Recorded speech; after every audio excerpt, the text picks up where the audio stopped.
Сәлем мен сүйікті оқырмандарым, сіздермен бірге мен Малика. Менің арнама қош келдіңіздер. Бүгін біз сіздермен птичье молоко жасайтын боламыз. Видеоны көрмес бұрын менің арнама тіркеліп, лайк басып, қоңыраушаны басып, комментарий қалдырып кетіңіздер. Ол үшін бізге қажет заттар: ірімшік, қант, какао, сүт, желатин және де сухой молоко. Сухой молоконы қоспасаңыздар да болады, өзіңіздің қалауыңыз бойынша. Мен желатинді сүттің жартысымен ісіндіріп алдым. Енді ісінгенін күтеміз. Ірімшігіміздің үстіне құрғақ сүтімізді қосамыз. Және де какаомызды қосамыз.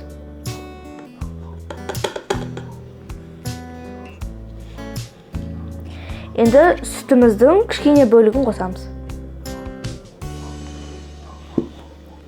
Енді блендермен жақсылап езіп аламыз. Достар, егер езу қиын болып жатса, сүттің тағы кішкене қосамыз.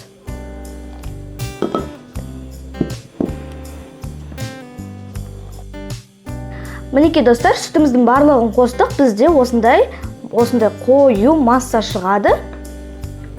Енді біз ісінген желатинімізді микроволновкаға ерітіп аламыз.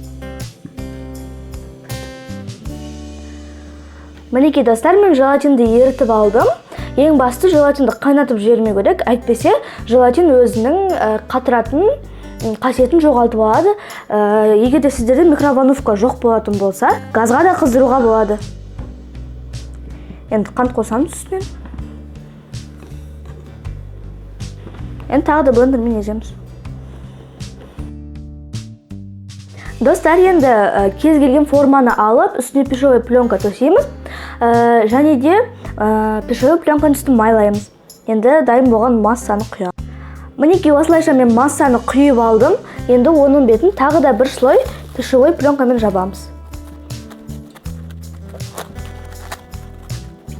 Енді десертімізді 2 сағатқа тоңазытқышқа жіберетін боламыз. Мінекей достар, біздің птичье молоко дайын. Сіздер оны қант ұнтағына немесе какаоға аунатсаңыздар болады, бірақ маған осындай күйі қаттырақ ұнайды. Ендеше дәмін көрейік. Мінекей достар, осындай болып шықты. Өте дәмді, жұп-жұмсақ, ауызда ериді. Сіздерге міндетті түрде ұнайды деген сенімдемін. Жасап, өз отбасыларыңызды қуантыңыздар. Ендеше менің арнама тіркеліп, лайк басып, қоңыраушаны басып, комментарий қалдырып кетіңіздер. Ендеше астан болсын. Сау болыңыздар.